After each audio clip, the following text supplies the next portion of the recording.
नमस्कार. स्वाद जुन्नरचा या यूट्यूब चॅनलमध्ये आपले स्वागत आहे. आज आपण बनवणार आहोत खुसखुशीत अशी शंकरपाळी.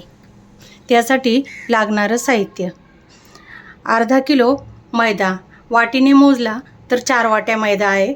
200 ग्रॅम पिठी साखर, पाऊण कप वजनी 150 ग्रॅम साजूक तूप, थोडीशी वेलची पावडर आणि दूध 1.5 वाटी. पातेलं आपण गरम करून घेऊ. त्यामध्ये दूध,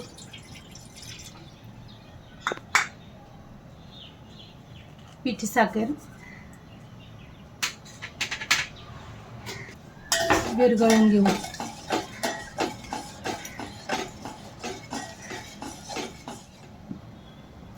राहिलेला अर्धी वाटी दूधही आपण टाकून घेऊ. यामध्ये आता आपण तूप टाकून विरघळून घेऊ.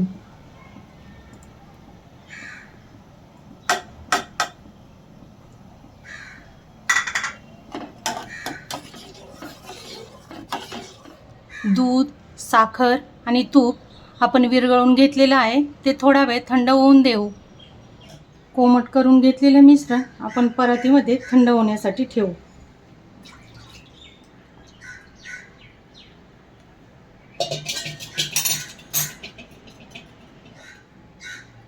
यात कोमट झालेल्या साहित्यामध्ये आपण मैदा थोडा थोडा ओतून घेऊ. यामध्ये वेलची पावडर आणि चव वाढवण्यासाठी थोडंसं मीठ टाकू आणि हे सगळं मिक्स करून घेऊ.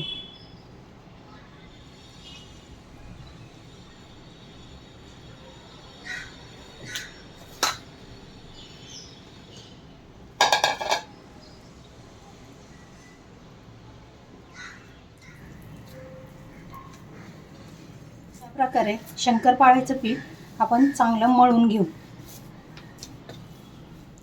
शंकरपाळीचं पीठ आपले चांगलं असं मळून झालेलं आहे. आपण पाहू शकता चांगले आपण त्याचे गोळे बनवू शकतोय. आता आपण पहिलं तेल गरम करून घेऊ. तेल गरम होतंय तोपर्यंत आपण शंकरपाळी लाटून घेऊ.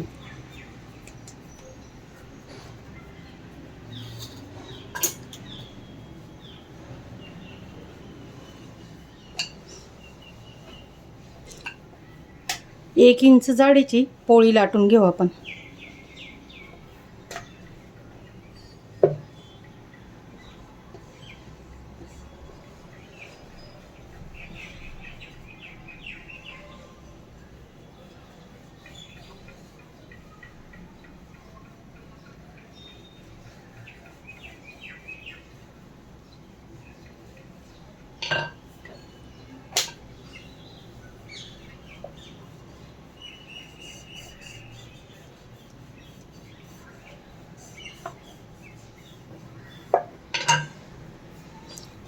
आपण पाहू शकता किती जाड आहे ते.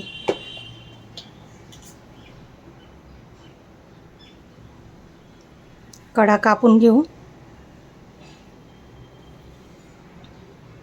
आणि तुम्हाला आवडेल त्या आकारात शंकरपाळी कापून घेऊ शकता.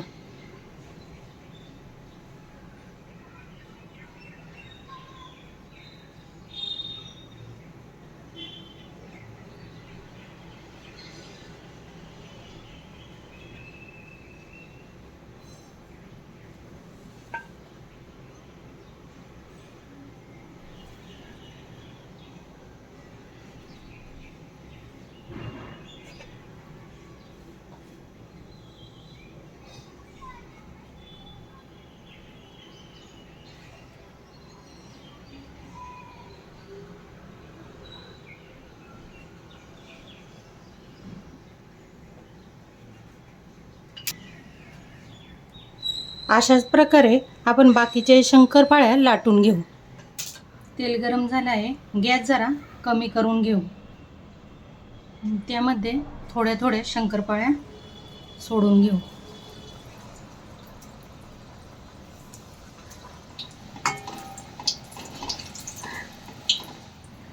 तेलाचं तापमान मध्यम आचेवरच ठेवायचं एकदा तापल्यानंतर, आणि थोड्या थोड्या प्रमाणातच शंकरपाळ्या टाकायच्या. जास्त प्रमाणात शंकरपाळ्या टाकल्या तर शंकरपाळ्या तेलात विरघळण्याची शक्यता असते आणि गुलाबी रंगावर शंकरपाळ्या काढायच्या, कारण आतमध्ये तेलाचं तूप असतं. त्या तुपामुळे शंकरपाळ्या नंतरही रंग त्याचा अजून वाढला जातो. खुसखुशीत अशा शंकरपाळ्या आपल्या बनवून तयार झाल्या आहेत. आपण पाहू शकता शंकरपाळ्या एकदम अशा खुसखुशीत झालेल्या आहेत. अशा प्रकारे आपल्या शंकरपाळ्या खाण्यासाठी तयार झाल्या आहे. ही रेसिपी जर तुम्हाला आवडली असेल तर लाईक, शेअर आणि सबस्क्राईब नक्की करा. धन्यवाद.